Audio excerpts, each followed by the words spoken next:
Lincoln Mitchell. Um, I want to give y'all some motivation. I'm a real big motivational type of person, and I want to tell you this story. I moved from Ocala, Florida, to Atlanta, Georgia. When I got up to Atlanta, Georgia, I really, really, truly wanted to work for Rooms to Go. I don't know if some of y'all know it, but Rooms to Go is a furniture company right here in Southeast and in Texas area. And I really wanted to work for him. So I go to this place and I meet a guy by the name of Jerry Alderman at the time. Jerry loves this story. This is a very true story. I said, I really want to get this job as a salesman. He says, do you have any sales experience? I said, no. He said, well, I like you, but until you get some sales experience, come back and see me. So I left. I left Rooms to Go. I go to Gwinnett Place Honda.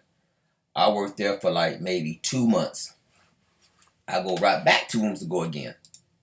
I said, hey, I got 2 months worth of experience. Why don't you, give me a shot at this job? I want to play this job. He said, but that's not furniture experience. I'm like, dude, you said, sales. He said, well, you got to get furniture experience. So I go to Rose Furniture right here. Used to be Rose Furniture. I worked at the outlet in Norcross. And I worked there for a while, and in 3 months, I won Salesman of the Month. So I go back to Rooms to Go again. I said, hey, Jerry, look, I got Salesman of the Month.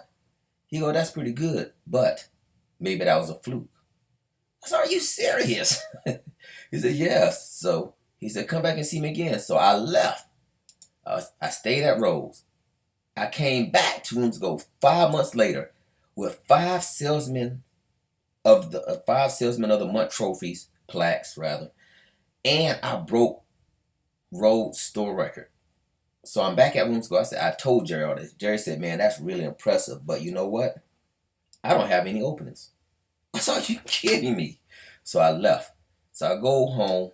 On my way home, I see Norcross store right here. And I walk in and I talk to a guy by the name of Dan Garter. And, he says, man, I would love to have you, but man, there's this guy down in Rhodes that's really doing good. Are you? And he said, oh, that's you. You're Lincoln. I said, yeah. He said, oh, I'm going to hire you. I'm going to hire you. So I get hired on at Rooms to Go. And now all eyes on me. So once I get hired, by this time I had built up a reputation in the furniture industry for being one of the best at it. And at this time, the store in Forest Park wanted me, and they was opening up a store at Stonecrest Mall. And all three of these stores wanted me. So they said, well, where do you want to go? I said, I want to go to Norcross. They said, well, Norcross have good salesmen.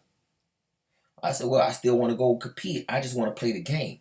I just want to prove to y'all I can play the game. So Jerry and a lady by the name Michelle Sage at the time were like, okay, we're going to put you in Norcross, but all eyes are on you. At this time, a good friend of mine, who became a good friend of mine, his name was Jay Hadley. Jay Hadley was their top salesman. Right behind him was a dude by the name of Sam. This store was Jay being a top salesman. He was roughly writing $120,000 a month in sales.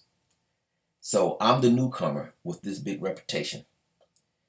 And I came on the floor. My first month on their floor, I wrote $160,000. I was the first salesman to walk in there off the floor and be the salesman of the month and put numbers up like that. My next month, I put up 171. My third month, I put up 182 and broke their store record. The moral to the story is, if you want to play ball, you got to get prepared and you got to get ready. You got to get ready to play it. Get hungry. Trust in yourself.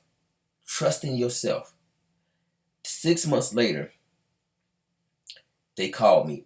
Well, within 9 months of working at Rooms to Go, I made $72,000.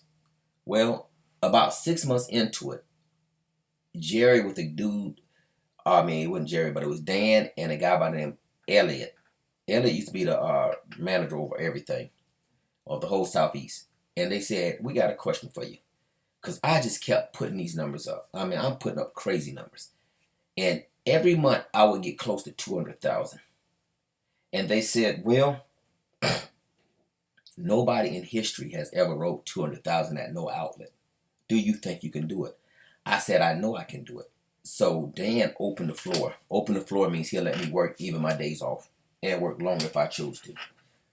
And the goal was to reach $200,000. Never been done before. 3 weeks into this challenge, I was at 201. Since my favorite number was 17, believe it or not, I finished off and put that number at 217. And if I knew what was going to happen 5, 6 years later, I would have put up higher because a good friend of mine named James Fountain came and shattered that record, and he shattered it bad. He put the number at 266,000, which I thought was crazy. And if I'm not mistaken, James did that on his first month on that floor as well. So the more to this story is you got to be hungry. You got to want it. How bad do you want it? You got to get out there. I went through all that to get to Rooms to Go to prove I was one of the best in the game, and I did it. I did it. And that's the same way it's going to be in trading. If you want something out of life, no matter what you do, whether it's trading, selling cars, playing football, running track, playing basketball, you're going to have to pay your dues. I had seriously paid my dues to get to Rooms to Go and compete with them. That chapter of my life is closed, and now I'm moving on to something bigger and better. But that's just some words of encouragement. Lincoln Mitchell, Green Bulls, Red Bears.